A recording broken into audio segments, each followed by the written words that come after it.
At this time, I'd like to call the regular scheduled Audit Committee meeting to order for March the 12th at 3 p.m. The machine is open for roll call. Let the record reflect all members are present. Mr. Duke is here representing the Audit Department. And then we have 3 councilmen members in attendance, Mr. Badalamy, Mr. Corey Albro, and Mr. Richie Blink. We have the director here as well, Mr. Todd Epley. At this time, I'd like to ask you to stand and follow in the Pledge of Allegiance. I pledge allegiance to the flag of the United States of America and to the republic for which it stands, one nation, under God, indivisible, with liberty and justice for all. You didn't switch that one, yeah? Good afternoon, and thank you for attending today. We will move to item 2A, new business. Review and discussion of the Point LaHash Volunteer Fire Department's internal audit. Mr. Duke. Mr. Duke, would you speak into the mic and make sure it's on?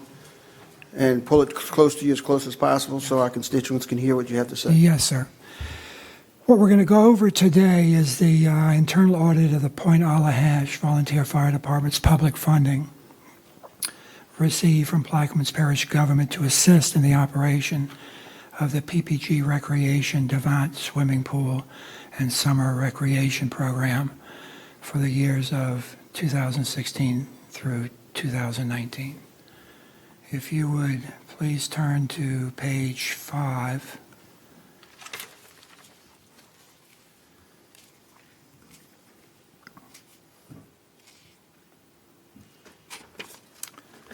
Page 5. Okay, the internal audit conclusions. During this internal audit, I noted the following. Public funds were deposited and safeguarded into the Point LaHash Fire Department's Region's bank account. Public funds were commingled with other funds in the Region's bank account. Controls over expenditures were weak. Controls over compliance with regulations were weak. Please turn to the next page, page 6. We'll go over the observations. Observation number 1. Agreement between PPG and the Point LaHash Volunteer Fire Department. Background and condition. Resolution number 16147 adopted April 28, 2016, authorized the parish president to enter into an agreement with the Point LaHash Fire Department relative to the operation of the Devant Swimming Pool and the Summer Recreation Program. Resolution number 16147 authorized this agreement with Point LaHash Fire Department to help operate the Recreation Department's Devant Swimming Pool and Summer Recreation Program. I did not find evidence that this agreement had been executed. Ordinance number 1662 was adopted on June 9, 2016 to amend the department's 2016 general fund operating expenditure budget for this program and to provide assistance to Point LaHash with the operation of the Recreation Department Swimming Pool Summer Recreation Program.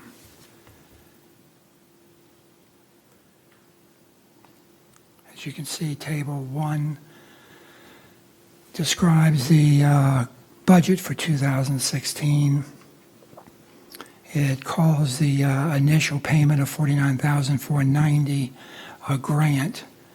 I did not find any grant agreement. $9,490 were for professional services, salaries, and wages. Equipment, education, recreation, and culture was $40,000 was set aside for that. Recommendations. The agreement, as noted in Parish Resolution 16147, should have been executed. The agreement should clearly state the responsibilities of each party. The agreement should clearly describe the allowable expenditures that qualify as professional service, equipment, education, and culture. Management states, I agree with the prior administration should have executed the agreement.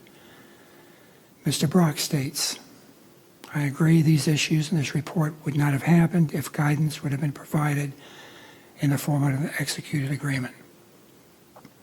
In his opinion, before going forward, an executed agreement should be in place, providing clear guidance between the parish and Point Allahash Fire Department. Observation number 2, public funding. Separate interest-bearing bank account. The public funds received from PPG were commingled with non-public funds in the Point Allahash Volunteer Fire Department Regions Bank account, as shown in Table 2. Recommendations: entities that receive public funding should deposit these funds into a separate interest-bearing bank account. Management's response: the volunteer fire department is a separate entity. Administration does not have control over their finances.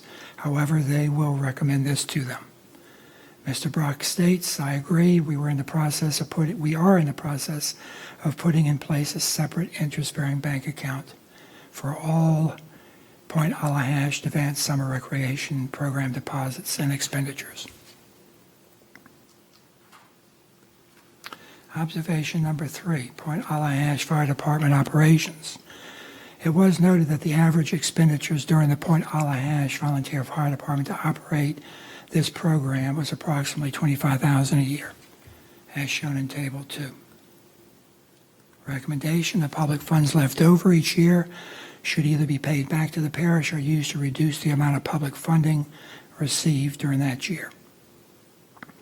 For example, 2017 public funding of $50,000 less than $25,000, $25,000 should have been paid back, or 2018 should have been reduced. Management states that they will ask the volunteer fire department to return the funds to PPG. Mr. Brock states at this point he's not in a position to make this decision. Observation number 4, internal controls over expenditures of public funds.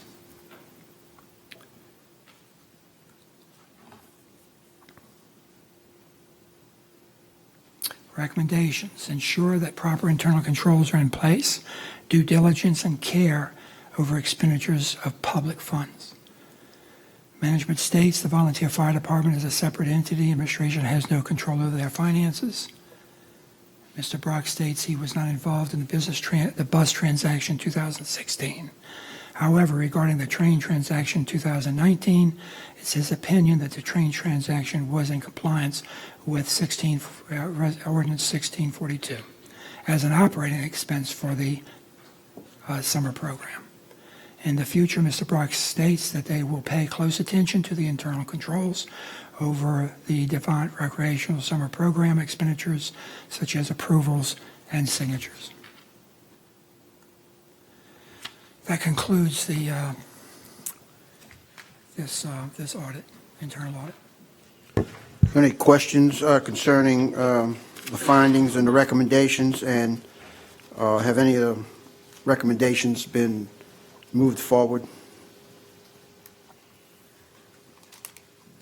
that you know of, Mr. Duke? Not that I know of at this point. I haven't done a follow-up on the audit, so I'm not really privy to that. Mr. Duke, on page 12, On page 12? on the very bottom, on the scope, you have the scope of, Yes, on page 12, see. number 4, it says the internal auditor considered the possibility of fraud, waste, and abuse within the contract and agreement process. So are you now saying there's no fraud, waste, or abuse involved in this? It's just, I didn't find any fraud. so I was just concerned, I was just wondering why that statement was put in the scope of I things. always consider that. And You always consider that? Okay. So, the question is, we had a bus that was purchased in 2016 and a train. Those two are movable properties? Right. Those So are, do you think those are in the scope of the Recreation Department? no, I do not. Those are fixed assets. Those transactions should have been handled in a separate transaction. Those transactions should have been handled separately. So do you think those transactions should have been put in the Point LaHashe Fire Department's name? They could be, yeah, it's okay to put it in the Point LaHashe Department's name. It's just the transaction itself should not have been included in this particular situation. It should have been a separate ordinance, should have been a separate resolution, separate transaction altogether, because what you're dealing with there is a fixed asset that's depreciable over the life of the asset, and it's really not an operating expense. To a certain degree, you can consider it, It just confuses me because, actually, it's a fixed asset. It shouldn't be, I mean, the ordinance says that you're going to spend the $50,000 or whatever the budget was for operating expenses. And so what are operating expenses? Operating expenses are utilities, maintenance, salaries and wages, things of that nature, not fixed assets. not fixed assets? No. Okay. And what is your intake on the receipts that they had no,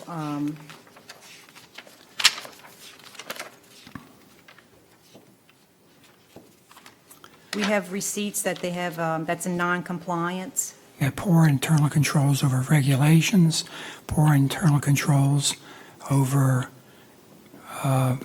signatures, approvals, that nature. So is that something that we can collect back from the Point LaHashe Fire Department? What is your recommendation on that? Or is that a, Yeah, well, you could look at it from the viewpoint that if the timesheet was not approved, then it's a possibility that that expenditure would be unallowable, and therefore you would have a case for it to be reimbursed back to the parish.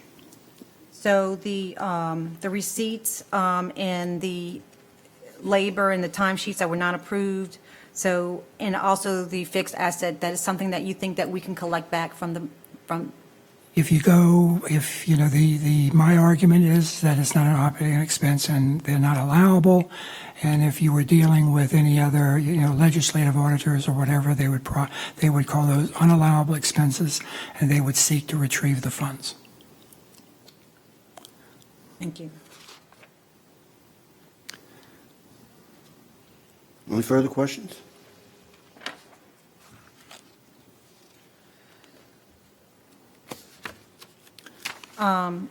I will let everyone know here, I'm going to introduce a resolution to take back the $25,000 that we put in the budget for the Point LaHashe Fire Department, because Mr. Duke does show that they can run this day Vance Center on $25,000 a year, and it could be even less than that. I think once we look at the receipts and what they've spent money on, maybe we can get together with the fire department and the people who run the Day Vance Center and come to some kind of agreement on what is a good amount of money that they need to run the Day Vance Center. Of course, the parish doesn't want to take any of those things away from the children in the community. I mean, they are important, but to have misappropriation of funds and not spending the money where it should be and whose pocket is it going, it's not a good thing. It doesn't look good for the parish. So I think we need to get with Mr. Eppley and the Point LaHashe Fire Department, or who, maybe Mr. Russo may have a suggestion, since his knowledge of the government also, on what we need to do to correct these issues. Mr. Eppley is here. He makes a response that he was going to ask the volunteer fire department for a return of funds. Have you done that? Yes, sir. Would you mind I to sent an please email with read receipts, copied you guys on it, and requested that the funds be returned to the Plaquemines Parish government. And any response? I have gotten no response. Mr. Duke, when you were going through the checking accounts for the fire department, are these funds, are there any funds that would be there for asking for reimbursement? The worksheet that I have, I think in the back of this audit on page where I have internal control issues, I think it's the last page. You can make an argument for every one of those expenses where I say internal control issues, if the invoice was not approved by a supervisor, that makes that invoice invalid. You could get, these type of controls. The legislative auditors and most auditors would say they're unallowable expenses, internal control issues. There is an argument that any time that you don't have an expenditure properly approved, there is a high risk that that expenditure is not legit. And so do we have a total of what those numbers would be? And the question actually was, does the fire department have a checking account big enough to refund these monies? I haven't seen their recent checking account. When you reviewed the checking accounts, Who did they do? Well, let's go back to the analysis of that. Well, let me answer your question first. There is totals for each year. For 16, there's $7,930 of unallowable expenses. And so I do have totals for each of those years. what page are you on? 10,000 for What page are you on, Mr. Duke? regulations. 16. So I do have totals that you can go by. Yes. Okay, so your second question would be relative to the bank account. As you can see, in 2019, they spent $99,000, and so it left them $39,000 left over. So they really probably have, they don't have enough to cover all of those unallowable expenses That was the question. as of 2019, unless you all have given them more money, which I don't think you have. So you're looking at the $39,397, and you're going to be a little short. So that is not misappropriation of funds? Is that what you're saying? The $39,000 is the balance of the I know, bank but account. the money that was spent with non-compliance and no Those receipt. are unallowable expenses, and Unallowable you expenses. can make a case for those funds, since those invoices and timesheets, if they weren't approved and reviewed, they may not be legit expenses. Therefore, they could be you can classify them as unallowable and be reimbursed to the parish. Okay. Well, I really would like to see the parish sit down with the Point LaHash Fire Department and come to terms on how to handle this in an appropriate matter of public funds, so this doesn't happen again. So to go back to the current issue of no cooperative endeavor agreement or no agreement whatsoever. That's correct. So the fire department answers in the report that had they had an agreement, they would have been able to have some guidance as to what they could and couldn't do. Yes. That's one of the answers. Yes. And so, go ahead. Have we come up with an agreement? I mean, have we come into a signed agreement yet, Mr. Epley, with the volunteer fire department? No? We haven't signed an agreement because we haven't given them any more money. Somebody that- Sure. No, ma'am, we do not have a signed agreement. We haven't issued any more money to the Point LaHash Volunteer Fire Department.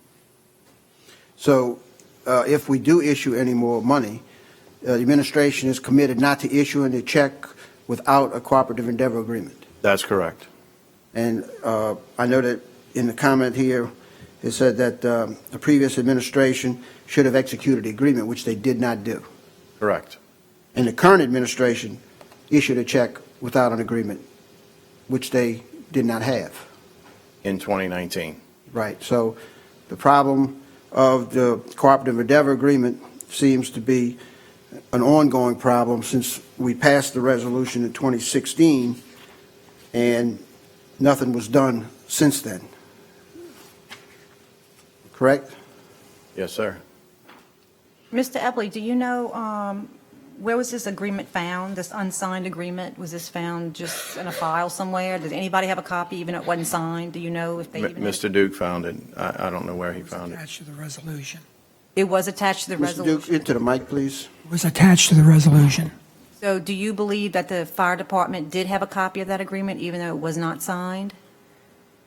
I that a really possibility? I don't know that for sure. Don't know that for sure, okay.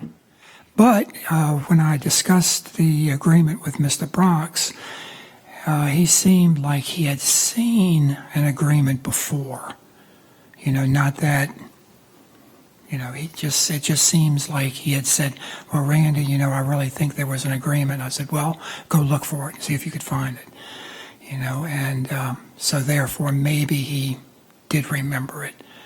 I don't know. I can't really say that for sure. And who would be the one to follow up to make sure this agreement should have been signed? Well, I guess before the money was, or before the budget was approved, the council should have had a copy of the agreement. Well, Mr. Duke, if you look at the resolution had, you said, the agreement attached. So Yes, the council did its job when it passed the resolution because it had the resolution attached and it's in the file. right, but So it was that resolution, once it's passed, is distributed to the appropriate authorities who issue the checks, which we do not issue the checks. right. So It seems to you need to me- think about what your answer is. Well, I'm thinking about it. It seems to me that the attached agreement should have been signed along with the resolution. But we don't have the, And therefore, the council should have had copies of that. we don't get, that brings up a good point, which we can really broaden the discussion about Right. what we see and what we don't see, and what contracts are signed without us knowing. That's a whole broader spectrum that we can address, which you cited in your previous audits Right. of the administration not following the ordinances that are on the books to provide us with that information. Now, this just happens to be one instant that people have an interest in that raises this issue to a discussion. Now, the point I'm making is that we, as a council, we don't get into signing contracts. We don't get into issuing checks. Right. So the point is that if this body passes a resolution with an agreement attached, that agreement had to come from somebody. Sure. And it probably came from the legal department because no council member up here drafts those agreements. So if that agreement was in place and went to the legal department, that's where it should have been signed from the administration. Whose name is on there on the agreement to sign it? Whose names are on those agreements?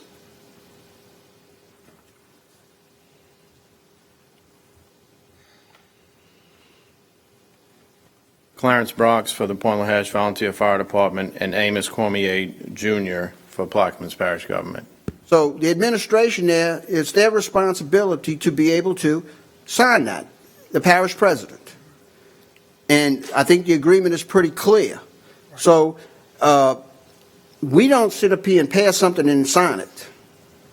But going back to the ordinances that are on the books, I think that we should be apprised of what's going on. I agree. And so, having said that, I'll yield to other discussions, but it is a bad situation when we have the checks being issued without the proper documentation behind it. Exactly. And that's what happened here, in my opinion. Anything else, Ms. Newberry? Not as of right now. Mr. Bartholomew? John L. Bartholomew, 15425 Highway 15, Davent, Louisiana, Braithwaite, Louisiana, I'm sorry, and that's the 911 address. I don't know for a fact that there was no embezzlement, no misuse of funds. The problem was that the documentation of the audit, the people responsible, the chief, more or less didn't sign all the payroll checks for the people that was working. They worked, and they performed their services. So it's not like there just was money was misappropriated. It was applied to the people on the job. So that's a big difference from misappropriation and not following procedures that never was written and that never was placed in the CEA because nothing was ever done. So the whole matter was, if there was so much concern about procedure and protocol, the administration should have did that last year when it came in before we got the money to the fire department, come up with a CEA and outline the procedures, and that would have been took care of the problem. But that never happened. So you can't hold them accountable for they didn't have any guidance to move forward. So they did it the best way that they did to run the program. And I don't think you're going to see where any money was ever given to anybody for not performing a duty to summer recreational program. You're not going to see that. So when you talk about embezzlement or misappropriation, that's not classified as that. Now, procedures may be, but what to classify the procedures? That never was written? So how you can hold somebody accountable for something that was put in place?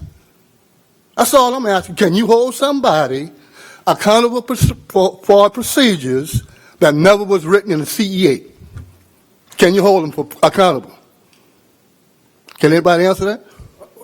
If we start holding people accountable, then we have to look at both sides of the equation who did not fulfill their duties, and those people are responsible. So they'd be held accountable as well. Everybody who's involved in a transaction that wasn't concluded.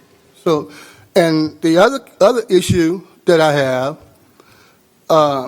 we had agreed to purchase a bus to transport the kids from on the upper end of the parish. Instead of having two areas of recreational program, we have one.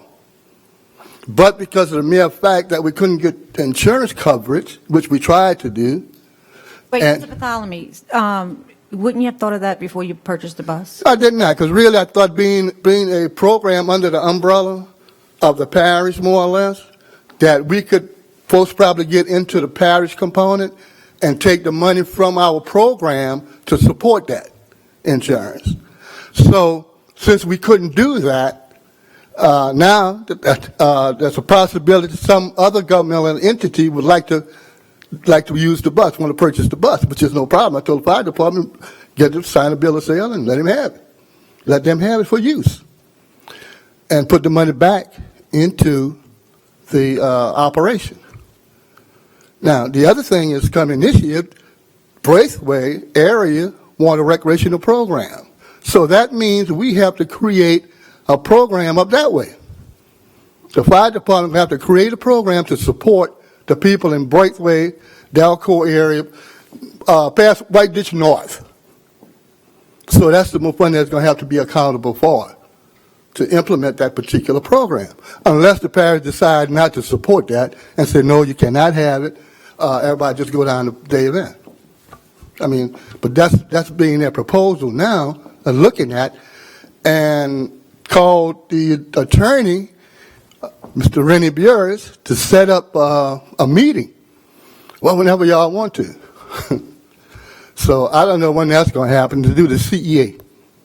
And the reason, if you notice in the budget, we told them that because of the crunch that we're in, we cut our request in half. We're the only entity that cut it in half.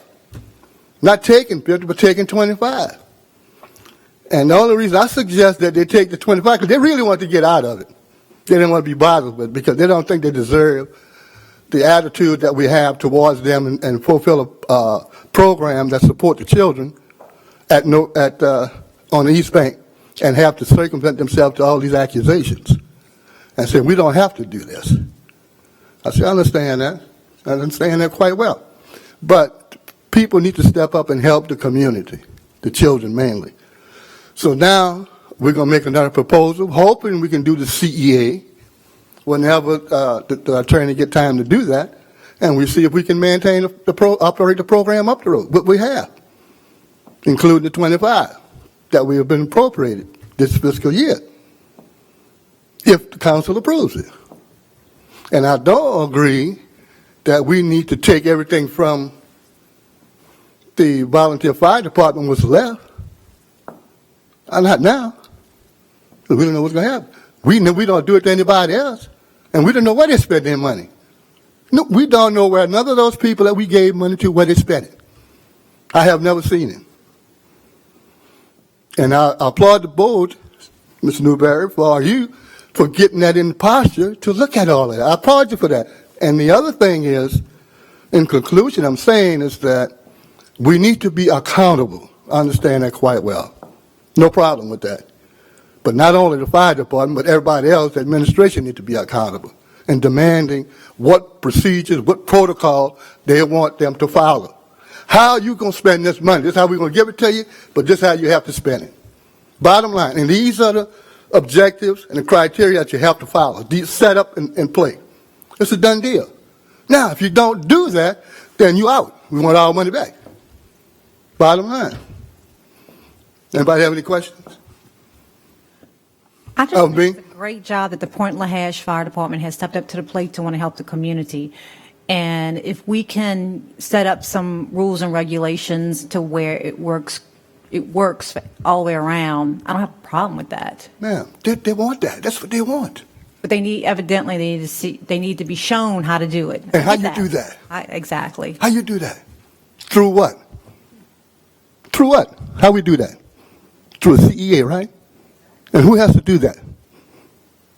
Who has to do that? The parish. All right. The administration, the lawyers have to do that. So if we do that, they're going to do what they have to do, follow what's written. So how you going to hold them accountable for something they never had in place? Well, how can you do that? The thing is, Thank you. Go ahead. whether something's in place or not, it was public funds that Yeah. had to be answered for. He's audited it. He's put his opinion in writing. The administration has said what they were going to do.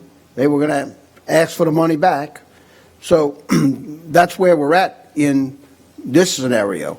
Moving forward, I doubt that the administration is going to issue any checks without a CEA in place. At least, I hope they learned their lesson this time. I bet you they did initial checks already without a CEA Well, they may have. this year. Well, I don't know, to the Check them all, and I bet you. to the volunteer fire department? No. Okay, well, Other agencies. they may have. You know what I mean? You see what I'm saying? I understand, but this is the thing, Mr. Bartholomew. We are here on one issue that we're focusing on. If we focus and we start spreading the discussion, no telling where it would go. But I agree, if there are other instances, then maybe Mr. Duke will run across them in his audits. But for this particular thing, if you want the fire department to work, it has to have that CEA in place, and we have to do it in a way that doesn't put us in a posture to have to read another document like this. I have no problems with that. They have no problems with that. But we are talking about CEA for all entities. That's the question. We're not disagreeing with you. That's what I'm saying. So I don't want to say like Mr. Rousseau, I'm going beyond the scope. No, I'm not. Things that I'm saying because it involves the CEA, which is procedures and protocol. And really, the money that we give to people should be audited every year, according to the state auditors. Good policy. No problem whatsoever. All contracting that we sign for should be audited every year. And once they have that documentation in hand and they do not follow it, and they need to be objected immediately, and the funds need to be rescinded. All of it, from all entities that we gave grants to. So the administration has to work out its issues with the fire department, and we'll see what they do. I don't know, you have any more comments, Mr. Epley?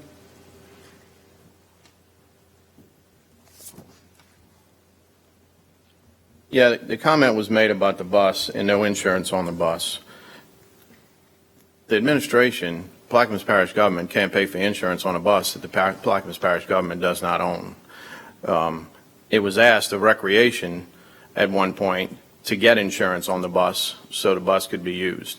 I don't know who the bus actually belongs to. I don't know who owns the bus. It's not Plaquemines Parish government. Maybe it's Point LaHash Volunteer Fire Department. I don't really know. The other issue is we paid $75,000 for a train that's sitting at Dayman Park, which does not belong to Plaquemines Parish government. I don't know who that belongs to either. I would imagine it's the Point LaHash Volunteer Fire Department, but it's being housed on Plaquemines Parish government property, which may be an issue in the future also. Yeah, the administration does need to be held accountable. The administration is taking on this mess that was left from a prior administration, and we're cleaning it up. And this is part of what's being cleaned up.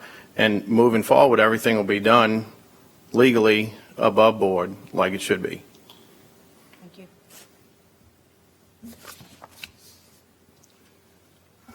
O'Donnell? Yes, thank you again.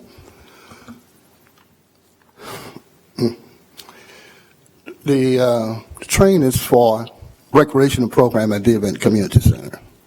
That's what it's for. And that's what the bus was bought for, through the volunteer fire department for that purpose, to service and to serve the recreational program, the children in the program. That's what it's designed for, and that's where it is. That's what it was purchased with. And we went through all the procedures and the protocol in doing that. So the ball was dropped, still was dropped, then now we want to do something about it, which is good, which is real good, for the right reason. And the previous administration, if you got a problem with the previous administration, maybe you should tell them. Next time they do things a little bit better. But this administration had the opportunity to make that adjustment and correct it, and we didn't. We didn't. Now they're going to get it done. So thanks to this audit committee and for identifying the procedures and what needs to be done, it's going to take place. So agreement with that, 100%. There's no reason not to. And I really thank y'all for doing that. So that'll set the president to getting everything in posture. Any further comments on this item? Hearing none, we'll move to item number 3. Audits in progress, status of the property, lease, and building rentals internal audit. This audit, as you can see, has a date on it. Can you bring that up for me? Kim? Looks like I've dated this audit March 31st. That's the date that I'm hoping to send the draft report out on this. This is a very complicated examination, more complicated than I thought to begin with, but I do have it dated, hopefully get it out by the 31st of March. We'll see where that goes. If it's longer than that, I'll let the committee know.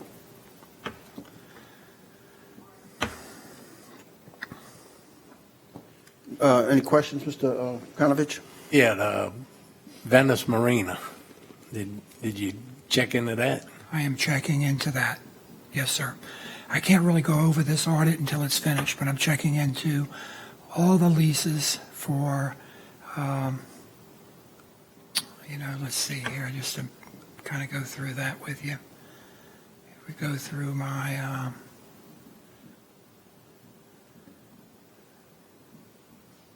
whoops. Okay, these are attachment A, lease inventory. I'm going through all of these. Okay, that's 27 leases. Attachment B is boat harbor and shipyards. You can take a look at that. There's 8 leases. Going through all of those. Attachment C, auditorium and community center rental inventory. There's 6. Cooperative endeavor agreement inventory. I've got 5 there. I think 6 and 7 are still being reviewed by the parish attorney. So you got a lot of leases there. It's a lot of work, a lot more work than Take your time. Well, thank you. I appreciate that. First time I've heard that. Okay. Any further comments, since we cannot really discuss the details of the property lease and building rentals internal audit? Any other comments on anything else? We have none. We'll move to item number 4. Approval of the minutes from the January 9, 2020 meeting. We have a motion to approve the minutes by Mr. Kanovich, second. I'll second. Second by Ms. Newberry. Any further comments or discussion on approval of the minutes from the January 9, 2020 meeting? Hearing none, machine is open on the approval. Let the record reflect that the minutes are approved 3-0. And if there's no further business to come before us today, do I hear a motion to adjourn? Motion. Motion by Mr. Kanovich, second by Ms. Newberry. Machine is open on the adjournment.